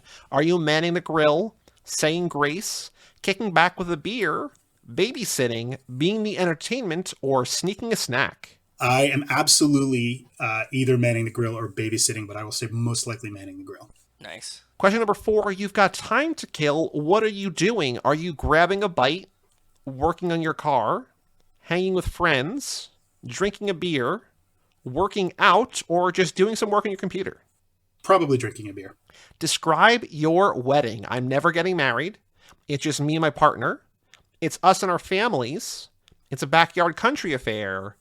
Everyone I know is there. I don't remember. It's us and our families. You just won the lottery. What are you buying? Your own garage, a private plane. I'm gambling it all away. My child at home, a fleet of cars, or a new life? My child at home. Cool. I think that just sealed the deal. We got one more question, though. What's your drink of choice? Belgian ale, Corona, something fruity, water, whatever's cheapest, or just, Joe's getting a drink at the bar. Just give me one of whatever you're having. Corona. Yeah, that definitely sealed the deal. Yeah, You, undeniably so. Maybe the highest point total we've ever had in this game. You are Dom Toretto. Your stoic attitude is intimidating. Your cool demeanor under pressure is inspiring, and your expertise under the hood is envied. But all these pale in comparison to your loyalty to your family. You may claim to live your life a quarter mile at a time, but there's nothing you won't do for the people in your life. And at the end of the day, nothing makes you happier than throwing something on the grill and sharing a few Coronas with your familia, and you drive like the wind blows. That is scarily accurate. We aim to please and to be as accurate as possible. No, you nailed it. I'll give you that one. There you go. Now we got one more game to play. It's called This Ain't No 10-Second Race, a.k.a. Boy, Do We Have a Podcast for You. So as we go on twitter.com, a.k.a. the Bird app. Boy, do we have a podcast for you. Come and check out our show. Yeah. And find any tweet from anybody you don't know. So, Joe, what you don't know is before you joined, Kurt sent me his tweet, and it was from Roxana. And I'm like, we can't do Roxana. She's already been on the show, so she doesn't count. Yeah. So anybody who you don't know that we don't know, theoretically, that just somebody on Twitter tweeting about these movies, tweeting about The Rock, tweeting about Vin Diesel, anything that we will respond to from @TooFastTooForever and just tell them, boy, do we have a podcast for you. So while you find a tweet, because I didn't even find one, I forgot, but while you do that, I'm going to look at last episode's tweets. I found Ryan Cleary at Ryan_Cleary, and it's a picture of Ben Affleck whispering in J-Lo's ear at the Celtics-Lakers game. Tokyo Drift actually takes place after Fast and Furious 6 chronologically, and I said, quote, Hector is going to be running 3 Honda Civics with spoon engines, blah, blah, blah, blah, blah, that whole quote. Boy, do we have a podcast for you. Nothing. Swing and a miss. Joe, you found Alex Phillips White at Multimodal Alex. I swear to God, the end of the Fast and Furious franchise is going to be the crew against certain death. Then Roman proves they're in a movie, and everyone ascends the Neo Matrix plane, escapes, and demolishes their enemy with new fourth wall breaking superpowers. And there's a whole thread of that kind of stuff. And we said, this thread's incredible. You seem like our kind of person. Boy, do we have a podcast for you. Nothing. Of course not. Why would it be? Yeah, nothing. So then Dan Colon, our last guest, our co-host of The Monsters That Made Us right here on the Cage Club Podcast Network, found, which, by the way, Cage Club Podcast Network, about Nicolas Cage. Reaction Rocket was just like, I thought it was about Cage Sports. We're like, no, man, Nicolas Cage. There's a whole podcast about him. Go listen to it, because he was very excited that we talked about Nicolas Cage in the last episode. But Dan found Madison Russell at Pro Drawer, and some emojis, at Maddie Russ Art. Maddie says, yesterday for my birthday, we had an impromptu Fast and Furious marathon. I'd still only seen the first in Tokyo Drift. and it was as delightfully silly as I hoped it would be. My new favorite thing is the grunt, "It's about family," at the height of the most ridiculous action. We said, now that you've reached the finish line, boy, do we have a podcast for you. And Maddie liked it and responded by saying, I haven't reached the finish line yet, though. I still have to watch 5 through 9. Me watching the F&F movies, and then it's a gif of a turtle moving very, very, very slowly. Here I come, and then we said, also you, and it's the gif of Dom, I got nothing but time. So Dan gets 6 points. Big scoring for Dan. But then Dan also did Taco Trey Kirby at Trey Kirby. This was like for charity. We called it whatever. The second, the bonus one. He said, excited to watch my favorite Christmas movie tonight. Jason Statham rescuing a baby to the sound of the Chipmunk song. Please Christmas Don't Be Late in Fate of the Furious. And we said we never thought about Fate of the Furious being a Christmas movie. But man, oh man, were we wrong. Boy, do we have a podcast for you. And Taco Trey Kirby liked it. So normally say pick one or the other, but I'm going to give Dan a bonus point there. So Dan is up to 7. That's a startlingly good result for an inaugural jump into the game. Because, Kurt, here's the thing. This game, wildly difficult for no reason. We're tweeting at people who are tweeting about the movies. We're like, hey, we got something cool to check out. And overwhelmingly, people are just like, I'm not even going to hit the like button. I'm just going to ignore you. So, no pressure whatsoever. But did you find a tweet that you want to play? I did. It's actually, interestingly, a thread that started with Roxana Haddadi once again, but the tweet itself is from another Pajiba writer named Stephen Wilson, who is one of my very good friends. Only recently discovered the Fast and Furious franchise for reasons that I never fully understood, and that usually he doesn't see anything until like 5 years after it comes out. So he sort of haphazardly stumbled across the Fast and Furious franchise and watched many of them sort of out of order on HBO a couple of years ago. Nice. Is fascinated by the franchise, but doesn't actually know what the hell is going on. Cool. So now can you please read the tweet? I mean, you sort of summed it up because you described what it's about, but just read the tweet that Steven sent in response to you, right? Yeah, to you and to Roxana. Yes. So to give it just a little bit of context, we all have in our, the Pajiba writers have a Slack channel that we are constantly involved in.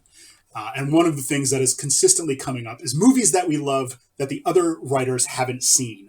Roxana was making a list of movies that we all need to watch together.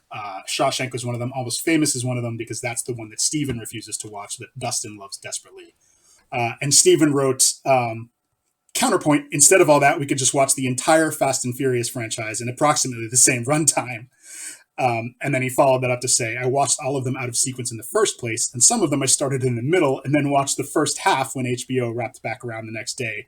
Everyone should watch them in my order, which is kind of insane. But at the same time, I introduced my son to this franchise literally right in the middle of them. So, my kid actually said today, one of the things he liked about it is that it didn't require a whole lot of explaining. Yeah. And I feel like, this one in particular, I think they do a good job of like kind of quickly catching you up on everything that came up before it. We talk about this a lot. We're like always like, what is a good entry point? And it's like every point. I mean, they're not entirely self-contained. Like, there's definitely history that you're not going to get or not necessarily understand, but it's not going to be hard to figure out the roots behind everything either. So I'm going to say there's no wrong way to watch these. Boy, do we have a podcast for you. Perfect. Steven will hopefully get it and like it and give you some points. All right, Joe, hit us with you got 2 tweets here. So I got 2. I don't normally do you don't 2. You don't get a bonus because you and I don't get bonuses. I'm going to do both, but you have to pick one that you want to do. This is the tweet that I want to use. It's Annie at Ann under Suila, Suila. I like underscore. Vin Diesel and John Cena's voices on Fast and the Furious greater than. And be like, well, you can listen to our voices talk about Vin Diesel and John Cena's voices. Boy, do we have a podcast for you. Perfect. I like that. The second tweet, this is actually kind of for you. This is Gothy Kendall Roy at great name already. I'm already on board. Allegra Miriam.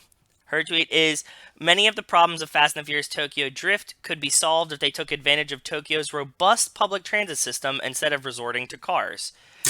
Yeah. And be like, this is something I have never thought about. But check this out. Her Twitter bio is media studier, crossword enjoyer, Paddington Bear is my life coach. Okay, so this is something we never thought about. So okay. Get what I'm saying? Come on. This is something we've never thought about, but we sure have spent a lot of time. Well, I'm gonna say, but Soul Popped has spent a lot of time thinking about Paddington and the crossword.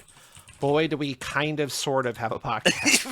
Thank you. But yeah, this is like that was part of the I liked the tweet.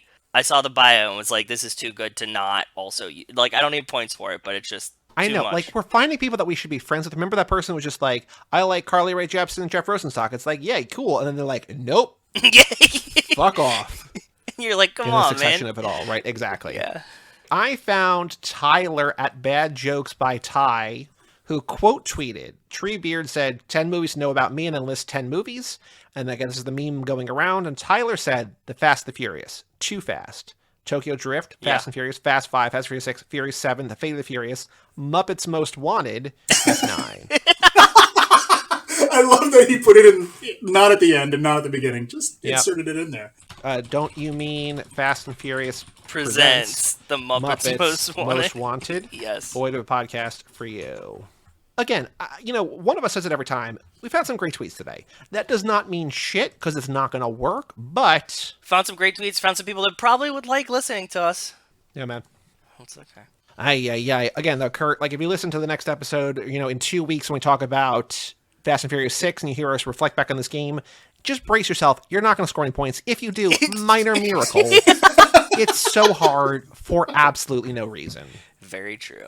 Very, very But not so hard was joining us in this podcast. Thank you so much for joining us. Thank you for taking so time much your for day to talk about Fast 5. I truly appreciate it. This is a great time. Thanks, guys. What would you like to plug? Where can people find you online? What do you want people to know about you? Well, I will always and forever plug the only website that I have ever written for, which is pajiba.com, Pajiba, where we do film and television reviews, cultural commentary, all sorts of other things.